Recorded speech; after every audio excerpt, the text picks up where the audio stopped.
সবাইকে স্বাগত জানিয়ে শুরু করছি আজকের ভিডিও। ঠাকুর একবার বলেছিলেন যে চাঁদায় আমি খেতে পারবো না, আমার খাবার খরচা চাঁদা তুলে চলবে, সেটা আমি একদমই পারবো না। তখন সুরেন্দ্রনাথ বললেন, ওসব আপনি একদম ভাববেন না, ভাবনাটা আমাদের, আপনার কাজ তাড়াতাড়ি সুস্থ হয়ে ওঠা। গিরিশচন্দ্র একপাশে নীরবে বসেছিলেন। তিনি সহসা বললেন, আপনি মাঝে মাঝে কী যে দেখান, আমি কি বুঝতে পারছি না ভাবছেন? আপনি ইচ্ছে করলেই রোগ সেরে যায়, আর আমি ভুলছি না। ঠাকুর তাকালেন, হাসলেন। গিরিশবাবু বিদায় নিয়ে চলে গেলেন। থিয়েটার আছে। ঠাকুর দেবেন্দ্রনাথকে বললেন, বিশ্বাসটা একবার দেখেছো? ডাক্তার মহেন্দ্রলাল সরকারের অদ্ভুত পরিবর্তন। তিনি বসে আছেন, মনে মনে স্তব পাঠ করছেন। ঠাকুর দেবেন্দ্রনাথের দিকে তাকিয়ে ইঙ্গিতে ডাক্তারকে দেখিয়ে মৃদু মৃদু হাসছেন। দেবেন্দ্রনাথ ঠাকুরের পরম ভক্ত, উপাধি মজুমদার, গীতিকার, সুন্দর গান রচনা করেন। ঠাকুর এইবার ডাক্তারকে জিজ্ঞেস করলেন, কিছু ভালো দেখছো?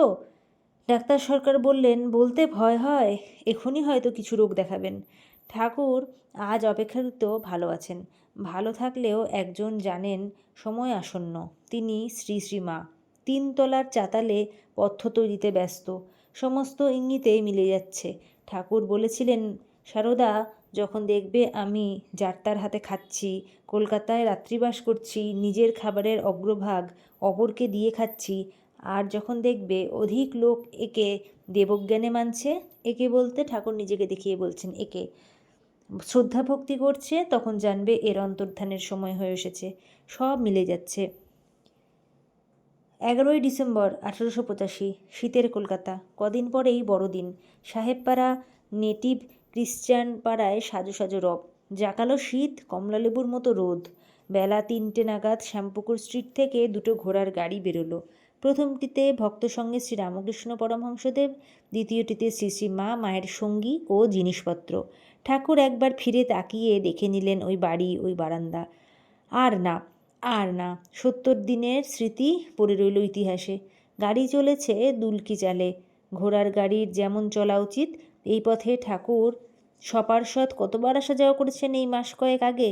সুস্থ সবল, আনন্দে উচ্ছ্বাসে উচ্ছ্বসিত তরঙ্গ। সারা কলকাতাকে তিনি আধ্যাত্মিক তরঙ্গে উদ্বেল করতেন। তিনি আজ বড়ই দুর্বল শরীরের দিক থেকে, চলতে ফিরতে কাঁপেন। গত 3-4 দিন থেকে 3-4 মাস আগে পর্যন্ত শরীর অতি সামান্যই খাদ্য গ্রহণ করতে পেরেছে। দেহ যত ক্ষীণ থেকে ক্ষীণতর হচ্ছে, মুখমণ্ডল তত উজ্জ্বল থেকে উজ্জ্বলতর। ঠাকুর এদিকে ওদিকে তাকিয়ে দেখছেন।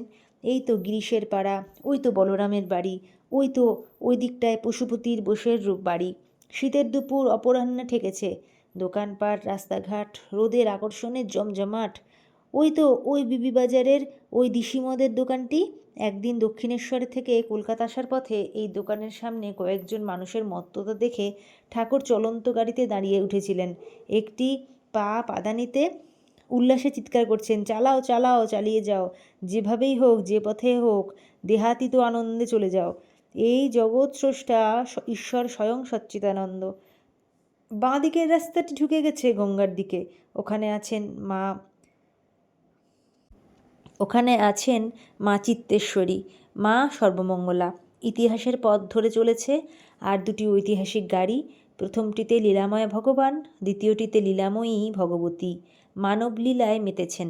পেছনের বগিতে মাতৃমূর্তি সারদা। ভবিষ্যৎ তিনি জেনে ফেলেছেন, তাই স্থির, তাই প্রশান্ত অতি। এই ছিল আজকের ভিডিও। সবাই বলুন জয় শ্রী ঠাকুরের জয়, জয় শ্রী মায়ের জয়, জয় স্বামীজির জয়।